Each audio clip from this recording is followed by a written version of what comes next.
Hello everyone, welcome to class 12th math with प्रिया।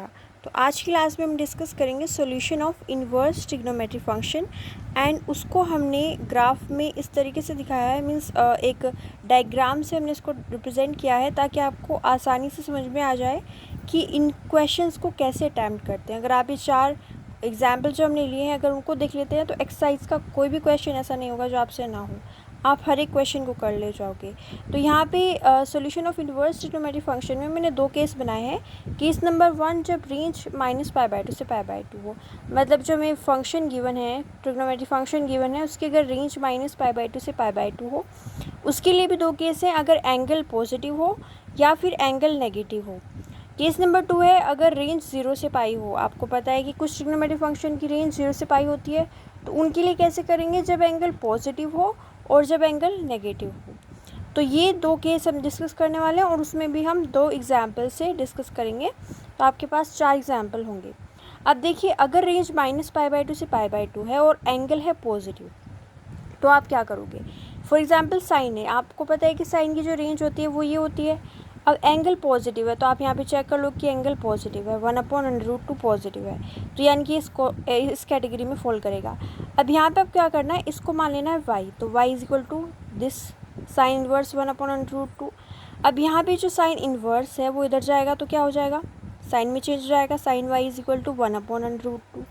यहाँ पे sign y है, अब इसको हम क्या लिख सकते हैं, इसकी आपको वैल्यू पता होगी कि साइन π/4 यानी कि साइन 45 डिग्री क्या होता है, 1/√2। तो इसके जगह पे हमने ये पुट कर दिया। अब यहाँ पे कंपैरिजन करो तो y की वैल्यू π/4 मिलेगी। y क्या माना था हमने, y तो साइन इन्वर्स 1/√2 था, यानी कि साइन इन्वर्स 1/√2 की वैल्यू कितनी आ गई, π/4। तो यहाँ पे इस कैटेगरी में जो क्वेश्चन होते हैं वो किस तरीके से सॉल्व होते हैं, सिंपल मेथड होता है, बस आपको एंगल देखना है कि एंगल कहाँ पे आएगा। ओके, तो ये हो गया हमारा फर्स्ट केस का फर्स्ट पार्ट। सेकंड पार्ट है अगर एंगल नेगेटिव हो, अगर नेगेटिव एंगल है और रेंज है -π/2 से π/2, तो उस केस में कैसे करोगे। यहाँ पे भी y मान लेना है, y is equal to sine inverse -1/√2, ये इधर जाएगा तो sine y is equal to -1/√2। ये कहाँ पे होता है, तो -π/4 -1/√2 देगा, यानी कि यहाँ पे -π/4 आ जाएगा। कंपैरिजन करने पे y की वैल्यू -π/4 मिलेगी, तो y किसके इक्वल आ जाएगा, इसके, तो साइन इन्वर्स -1/√2 की वैल्यू आ जाएगी -π/4। तो ये सिंपल केस है, बस आपको y की इक्वल मानना है, एंगल की वैल्यू आपको बताना चाहिए और ये सिंपली हो जाएगा।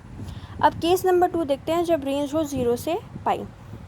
दो हमारे पास इसमें केस हैं, जब एंगल पॉजिटिव हो और जब एंगल नेगेटिव हो। तो फॉर एग्जांपल पॉजिटिव एंगल है, आपको देख लेना है, ट्रिग्नोमेट्री फंक्शन है, रेंज इसकी ये है और एंगल पॉजिटिव है, मतलब ये इस कैटेगरी में आएगा। y के इक्वल मानोगे, इधर ले जाओगे तो कोस हो जाएगा। अब यहाँ पे इसकी वैल्यू क्या होती है, ये कब आता है कोस में, π/6 पे, तो यानी कि कंपैरिजन करोगे तो y की वैल्यू मिल जाएगी π/6। कोस इन्वर्स √3/2 की वैल्यू कितनी आ जाएगी, पी/6। सो सिंपल, बस y की इक्वल मानो, 2-3 स्टेप है एंड आपका आंसर आ जाएगा। ठीक है, इसके बाद में ये इम्पोर्टेंट है जो है आपका ये last case, when angle negative और रेंज है आपकी 0 से पाई। उस केस में क्या करोगे, y की इक्वल मानोगे, y is equal to cos inverse -1/2, यहाँ से इधर जाएगा तो cos y is equal to -1/2। अब एंगल अगर नेगेटिव है, रेंज है 0 से पाई, तो क्या करते हैं, जो भी हमारे पास यहाँ पे ये दिया हुआ है, जैसे 1/2 जो वैल्यू गिवन है वो किस एंगल पे आती है, π/3 पे आती है। तो अगर एंगल नेगेटिव है तो आपको क्या करना है, पाई में से उस एंगल को सब्ट्रैक्ट करना है, मतलब पाई -π/3 हो जाएगा। आई होप ये क्लियर है। जो भी एंगल है आपके पास उसमें से पाई में से उस एंगल को सब्ट्रैक्ट करोगे। माइनस है, जो हमारे पास फंक्शन है उसकी जो रेंज है वो 0 से पाई है, तो क्या करना है, पाई में से उस एंगल को सब्ट्रैक्ट करना है, तो पाई -π/3 2π/3 हो जाएगा।